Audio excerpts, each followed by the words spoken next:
हिंदुत्ववादी इतिहासकारों ने ऐसे हजारों मंदिरों का जिक्र अपनी किताबों में किया है जिन्हें मुगलों ने लूटा, तोड़ा और मस्जिदों में कन्वर्ट किया। एक लेखक ने अपनी किताब में ऐसी 2000 मस्जिदों के बारे में बताया है जो या तो मंदिरों के स्थान पर बनी है या जिनके निर्माण में मंदिरों के मलबे का इस्तेमाल हुआ है। एक और दूसरे लेखक ने अकेले कन्नौज में 10,000 मंदिर तोड़े जाने की बात कही है। पंडित देव प्रकाश ने अपनी किताब में कई इतिहासकारों की किताबों से मंदिरों की लूट के बारे में विस्तार से बताया है। प्रफुल्ल गोराड़िया की किताब भी मंदिरों के मस्जिदों में तब्दील किए जाने के ढेरों आंकड़े रखती है। लेकिन इस पूरे साहित्य को पढ़ने के बाद यह तो पता चलता है कि बड़ी संख्या में हिंदू मंदिर तोड़े गए, उन्हें लूटा गया और उन्हें मस्जिदों में कन्वर्ट किया गया। लेकिन इस पूरे साहित्य को पढ़ने के बाद एक परेशान करने वाला सवाल भी खड़ा होता है और जिसका उत्तर इस पूरे साहित्य में कहीं नहीं मिलता।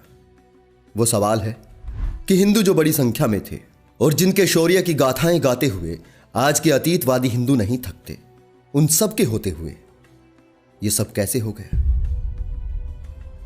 सोमनाथ मंदिर के बारे में हिंदू बड़े गर्व के साथ कहता है कि महमूद गजनी ने उसे 17 बार लूटा, लेकिन फिर भी वो आज खड़ा है। लेकिन जब सोमनाथ को 17 बार लूटा जा रहा था, तब हिंदू खड़ा क्यों देखता रहा? आखिर वीर बहादुर हिंदुओं के होते हुए हिंदू मंदिर क्यों लुटते रहे? इतिहास वर्तमान पे असर डालता है और वर्तमान भविष्य पर। इसलिए हम सभी को इतिहास की हारों के उन मूल कारणों को भी जानना चाहिए जो हिंदू मंदिरों की लूट और भारत की गुलामी का कारण बने।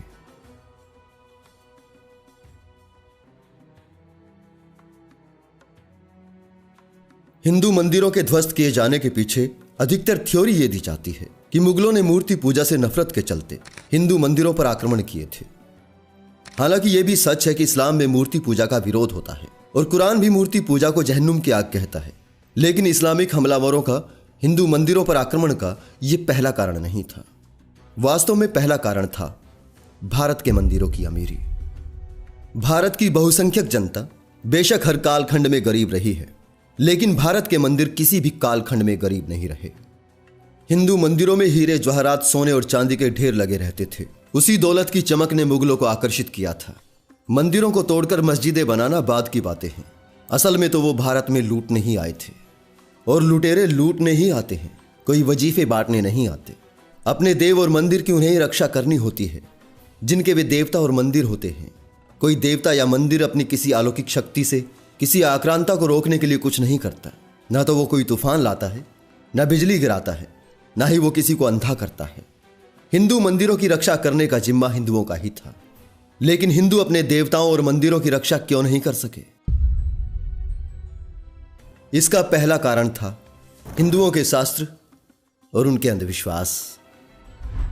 कई इतिहासकारों के हवालों से अज्ञात जी अपनी किताब में लिखते हैं, 712 ईस्वी में जब मोहम्मद बिन कासिम ने सिंध पर हमला किया, तब एक बार हालात ऐसे भी बने थे कि कासिम के भागने की नौबत आई थी। लेकिन तभी कासिम को कहा गया कि यदि तुम देवी मंदिर के झंडे को किसी तरह गिरा दोगे तो हिंदू सेना भाग खड़ी होगी। उसने ऐसा ही किया और उसकी होने वाली हार जीत में बदल गई, क्योंकि झंडे को गिरता देखकर हिंदू सेना इस अंधविश्वास के कारण भाग खड़ी हुई थी कि देवी हम पर कुपित हो गई है। 2 शताब्दी बाद यानी 951 एडी में अबू इशाक अल इस्तखरी लिखते हैं कि मुल्तान में एक मूर्ति है जिसकी पूजा के लिए हर साल दूर दराज से बड़ी संख्या में हिंदू आते हैं। जब यहां पर आकर बसे अरबों पर हिंदू हमला करते हैं, तब ये अरब के लोग उस मूर्ति को आगे कर देते हैं और उसे तोड़कर जला देने की धमकी देते हैं, और इससे हिंदू लौट जाते हैं। साफ है कि हिंदू इस अंधविश्वास में लौट जाते थे कि यदि भगवान की मूर्ति टूट गई तो उनका अनर्थ हो जाएगा। उन्होंने ये सोचने की जहमत ही नहीं उठाई कि यदि मूर्ति तोड़ने का पाप वास्तव में लगता है तो वो मूर्ति तोड़ने वाले अरबों को लगेगा, ना कि खुद हिंदुओं को।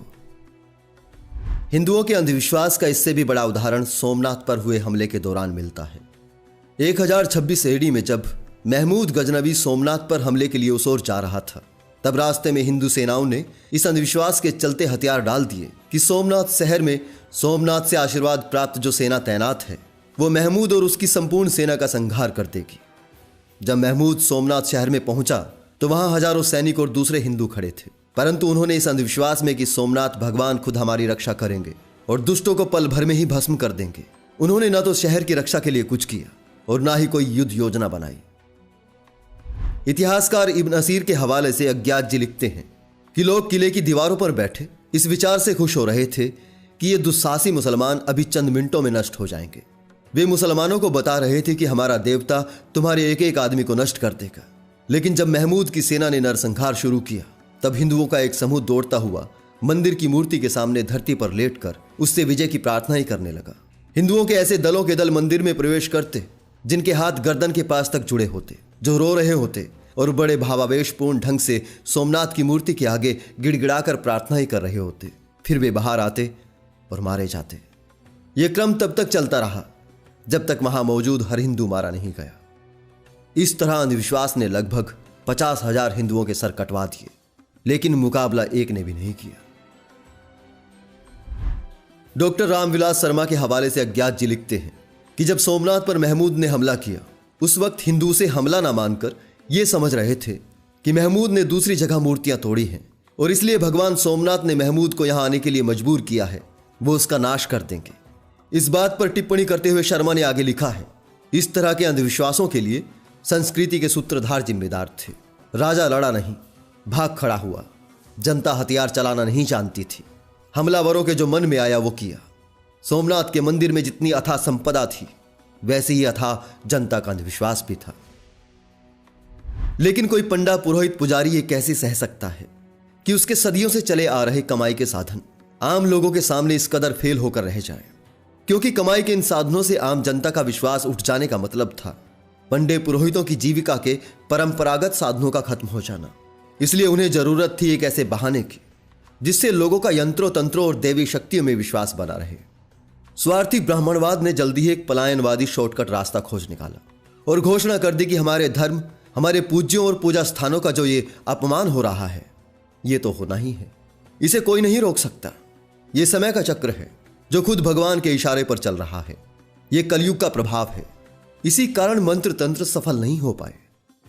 देवी भागवत पुराण में उन्होंने घोषणा की, कलयुग बुराई को जन्म देता है और पूजा को बुरा बनाता है, इसलिए बड़े बड़े धर्मज्ञ तक अधर्म करने लगते हैं। ये सारा कलयुग का प्रभाव है, इसे कोई बदल नहीं सकता। विष्णु पुराण ने हिंदुओं की शक्तिहीनता पर पर्दा डालते हुए घोषणा कर दी कि कलयुग में वेद मार्ग अर्थात हिंदू धर्म का लोप हो जाएगा, अधर्म की वृद्धि होगी और लोगों को वे दुख प्राप्त होंगे जो शक्तिहीन और लज्जाहीन व्यक्तियों को प्राप्त होते हैं। गरुड़ पुराण ने हमलावरों द्वारा लूटे जाने का कारण बताते हुए कहा कि कलयुग में शोक, भय और दीनता का चारों ओर साम्राज्य होता है। जनपदों को लुटेरे लूटते हैं, जनता चिंताग्रस्त रहती है। ब्रह्मा वैवर्त पुराण ने देव मंदिरों के टूटने और उनके अस्तित्व के खत्म हो जाने को कलयुग की लीला बताकर नपुंसकता पर धार्मिक पलायनवाद का मोटा पर्दा डालने की कोशिश की। ब्रह्मा वैवर्त पुराण का कथन है कि कलयुग में हमलावरों द्वारा भले लोग पीड़ित किए जाते हैं। मलेच्छ और यवन राजा होते हैं जो हिंदू धर्म की निंदा करते हैं। उनके हाथों सारा संसार देव मूर्तियों और मंदिरों से रहित हो जाता है। इस तरह हर पोथे में पलायनवादी चोर दरवाजा रखकर हिंदू समाज के ठेकेदारों ने अपना हलवा मांडा सुरक्षित तो कर लिया, लेकिन सारे हिंदू समाज को कलयुग की बूटी खिलाकर उसे पौरुषहीन भेड़े बनाने में कोई कसर न छोड़ी। कुछ विपत्तियों से तंग आए लोग पुराणकारों की कलयुग की बूटी खाकर भी जब कभी राहत ना पाते तो अपने त्रिकालज्ञों से पूछते कि पंडित जी महाराज, क्या कभी इन विपत्तियों का अंत होगा? तो वे ज्योतिष शास्त्र के पारंगत पंडित जी भला उन्हें क्या उत्तर देते? इस संकट में उन्हें अपने पूर्वजों का बताया गुर याद आया। उन्होंने गीता में भगवान कृष्ण से कहलवाए वे वाक्य याद दिलाने शुरू कर दिए कि जब इस तरह से अधर्म की वृद्धि होती है और हिंदू धर्म को खतरा पैदा होता है तब भगवान स्वयं अवतार धारण करके अपने भक्तों की रक्षा करते हैं। उन्होंने ऐसा हर युग में किया है। और फिर अगर कोई ये पूछता कि पंडित जी महाराज, ये अवतार कब आएगा? भगवान हमारे दुख दूर करने के लिए कब आएंगे? इस पर पंडितों ने एक नया पुराण ही रच दिया, कल्कि पुराण। इसमें उन्होंने बताया कि विष्णु भगवान कल्कि के नाम से अवतार ग्रहण करेंगे और सब दुख दूर कर देंगे। वे सब मलेच्छों को तलवार और तीरों से नष्ट कर देंगे और कलयुग का अंत हो जाएगा। इसके बाद सतयुग का प्रारंभ होगा और हर तरफ धर्म का साम्राज्य होगा, लोग सुखी होंगे। इस तरह अपने मंदिरों की लूट से बेचैन होते हुए भी कल्कि पुराण के झुंझुने से हिंदू बहला दिया गया और वो अत्याचारों को चुपचाप सहने के लिए मानसिक तौर पर तैयार होता गया। ये थी वो भूमिका जो ब्राह्मणवादी शास्त्र ने उस समय हिंदुओं की हार में निभाई थी। हिंदुओं की हार का दूसरा कारण था उनके शस्त्र।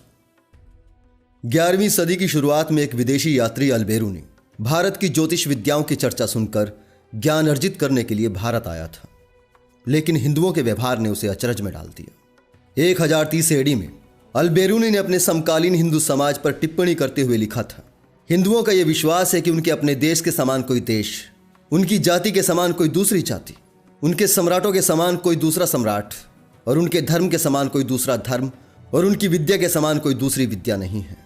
वे बड़े अहंकारी, वृत्ताभिमानी और आत्मदर्शी हैं। यदि आप उनके सामने खुरासान या फारस के किसी विद्वान के किसी शास्त्र का जिक्र करते हैं तो वे आपको झूठा और बुद्धिहीन समझेंगे। इस मानसिकता के शिकार हिंदुओं ने दूसरों से ना तो कोई शस्त्र विद्या सीखनी चाहिए, ना ही युद्ध विद्या में कुछ सीखना चाहा। वे उस लकीर से हटना ही नहीं चाहते थे जो उनके धर्म ग्रंथों में खींची गई थी। हथियारों के मामले में आसपास के देशों के लोग हर दिन प्रगति कर रहे थे, उसे ज्यादा कारगर और उन्नत करने में लगे थे, लेकिन हिंदू शास्त्रवादिता के दलदल में फंसकर आदिम काल के हथियारों से ही चिपटे रहने में संतुष्ट थे। 1398 में जब तैमूर लंग ने दिल्ली को घेरा तो दिल्ली के सुल्तान वजीर मल्लुक खां के भारतीय सैनिकों के पास हथियारों के रूप में बांस के डंडे और जंग लगी तलवारें थीं। 1526 में जब पानीपत का प्रथम युद्ध बाबर और इब्राहिम लोदी के बीच हुआ तो बहुत से सैनिक केवल बांस के डंडे लिए हुए थे, जबकि विदेशी हमलावरों के पास बंदूकें और तोपें थीं, जिनके मुकाबले में ना तो दूर खड़े घुड़सवार टिक सकते थे और न हाथी। 1527 में जब खनवा के युद्ध में बाबर ने बंदूकों और तोपों से राजपूतों के परखच्चे उड़ाए, तब पहली बार उन्हें पता चला कि यह भी कोई चीज होती है। यदुनाथ सरकार ने खनवा युद्ध का वर्णन करते हुए लिखा है, जैसे ही प्रचंड कोलाहल करती राजपूतों की विशाल भीड़ बाबर की सेना के मध्य की ओर बढ़ी, उन्होंने अपने सामने बिजली जैसा प्रकाश होते देखा और फिर भयानक गर्जना होते सुनी और अंत में धूमकेतु के जैसे हवा में होती हुई विशाल गर्म पत्थर की गेंद आती देखी। इस गेंद के रास्ते में जो कुछ भी आया उसने उसे कुचल दिया, यहां तक कि उसके सामने हाथी भी नहीं ठहर सके। यह अली कुली की तोप का पहला गोला था। जो राजपूत घोड़ों को दौड़ाते हुए बाबर की सेना के नजदीक चले गए थे, वे आग के छर्रों से मारे गए। ये छर्रे बंदूक की गोलियों से निकले थे। राजपूतों ने इस तरह की चीज पहले कभी नहीं देखी थी। कल्पना कीजिए, जब युद्ध के मैदान में पहली बार बंदूकें और तोपें चली होंगी तब कैसी दशा हुई होगी। जब बंदूकों और तोपों का पहली बार प्रयोग हुआ होगा तो उनके चलने से जो आवाज हुई होगी उसने उन लोगों में जिन्हें उसका अनुभव नहीं था एक भयानक डर पैदा किया होगा, और उससे भी ज्यादा घोड़ों और हाथियों पर। उन्होंने तो अपनी सेना को ही रोंद डाला होगा। 1576 में हल्दी घाटी के मैदान में राणा प्रताप और अकबर के बीच युद्ध हुआ। तब भी राजपूतों के पास ना कोई तोप थी न कोई बंदूक, जबकि अकबर की सेना के पास न केवल बंदूकें थीं बल्कि वे बाबर के समय से काफी उन्नत भी थीं। इसी कारण अकबर की सेना को गाड़ी वाले या भारी तोप खाने का प्रयोग ही नहीं करना पड़ा। पुराने ग्रंथों में चतुरंगिणी सेना की बहुत महिमा गाई गई है। उसमें भी हाथियों की भूमिका बहुत बढ़ा चढ़ाकर कही गई है, इसलिए हिंदू हाथियों से निरंतर चिपटे रहे। हालांकि ये हाथी ही उनकी हारों में बढ़ चढ़कर योगदान देते रहे। विदेशी हमलावर हिंदुओं के हाथी मोह और हाथियों की कमियों को जानते थे, इसलिए उन्होंने इसका भरपूर लाभ उठाया। इतिहासकार फरिश्ता ने लिखा है कि जब 1008 एडी में महमूद और आनंदपाल में जमकर मुठभेड़ हुई, उस वक्त महमूद को अपना पक्ष कुछ कमजोर प्रतीत होने लगा। ऐसे में उसने एकदम बढ़िया तीरंदाज आनंदपाल के हाथी पर तीर बरसाने के लिए भेजे। कुछ ही क्षणों में हाथी डरकर भाग खड़ा हुआ और जीत भयंकर पराजय में बदल गई। 1565 एडी में हिंदुओं की अंतिम महत्वपूर्ण लड़ाई भी हाथियों के कारण ही पराजय में बदल गई थी। इस तरह शास्त्रवाद का एक दूसरा रूप भी हिंदुओं के मार्ग में रोड़ा बना था। हिंदुओं को धर्म ने सदा ये सीख दी है कि उनके सब धर्म ग्रंथ ईश्वरीय हैं और उनके ऋषि मुनि ईश्वर तक पहुंचे हुए थे। उनकी कही बात हर विषय में अंतिम है, उससे आगे मानवीय बुद्धि जा ही नहीं सकती।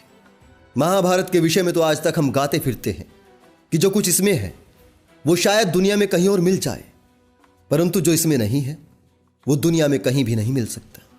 ऐसी सीख का ही ये परिणाम है कि हिंदू मानवीय प्रगति को एक असंभव चीज मानकर भविष्य को देखने की बजाय अतीतवादी हो गए।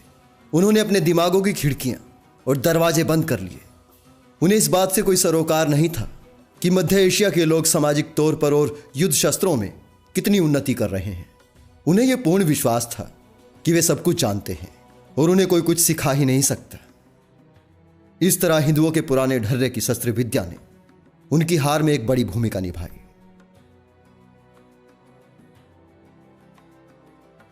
हिंदुओं की हार का तीसरा बड़ा कारण था जातिवाद। हिंदू धर्म वर्ण व्यवस्था पर आधारित है। धर्म ग्रंथों में हर एक वर्ण के कर्म तय किए हुए हैं। कोई भी व्यक्ति अपने वर्ण के कर्मों से बाहर जाकर कोई कर्म नहीं करेगा। यह हिंदू शास्त्रों का सख्त आदेश है। आप स्तंभ में लिखा है, ब्राह्मण हथियार की जांच करने के लिए भी उसे अपने हाथ में ना ले। हालांकि दूसरे ग्रंथों में ब्राह्मण के द्वारा शस्त्र उठाए जाने का आदेश है, लेकिन ब्राह्मण केवल गाय की रक्षा के लिए और अंतरजातीय विवाह रोकने के लिए ही शस्त्र उठा सकता है, क्योंकि इससे जाति भंग होती है और जाति ही तो ब्राह्मण धर्म है। यहां देश और बाकी जनता के लिए लड़ने का कोई सवाल नहीं है। भगवत गीता, जो बाकी हिंदू धर्म ग्रंथों की तुलना में सबसे ज्यादा प्रभाव रखती है, किसी गैर क्षत्रिय को क्षत्रिय का धर्म अपनाने से रोकने के लिए बहुत ही लुभावनी भाषा में एक भयंकर शिक्षा देती है। भगवत गीता में जाति कर्म को ही धर्म कहा गया है। भगवत गीता अध्याय 3 का 35वां श्लोक कहता है, अपनी जाति के लिए निर्धारित कर्म करते हुए मर जाना भी बेहतर है, चाहे वे काम दोषपूर्ण ही क्यों ना हो। परंतु दूसरे वर्ण का धर्म अर्थात किसी दूसरी जाति के लिए बताए गए कर्म अपनाना हानिकारक होता है।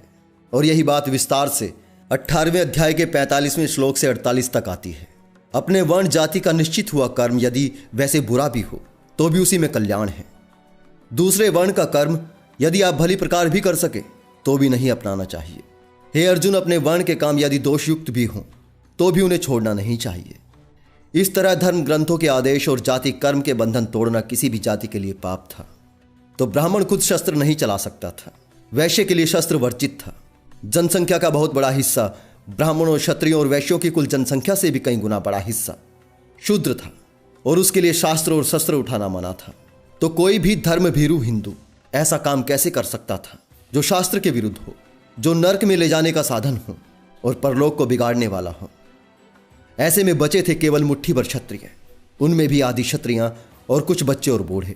उनमें भी बहुत थोड़े लोग ऐसे होते थे जो युद्ध करने योग्य होते थे। फिर उनकी युद्ध पद्धतियां और शस्त्र पुराने ढर्रे के थे। ये लोग भी मंदिरों की रक्षा की अपेक्षा अपने राजा के लिए लड़ते थे।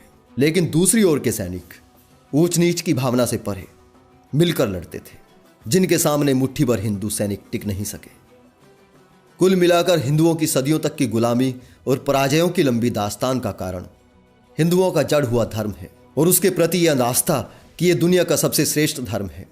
कल्पना कीजिए अगर इस भेदभाववादी संस्कृति ने इस देश की जनता को खंड खंड न किया होता, इस देश के बहुसंख्यक वर्ग को भी बराबर का अधिकार दिया होता, उन्हें भी शास्त्र और शस्त्र का अधिकार होता, उन्हें भी संपत्ति पर बराबर का अधिकार होता, तो सभी उसके लिए लड़ते।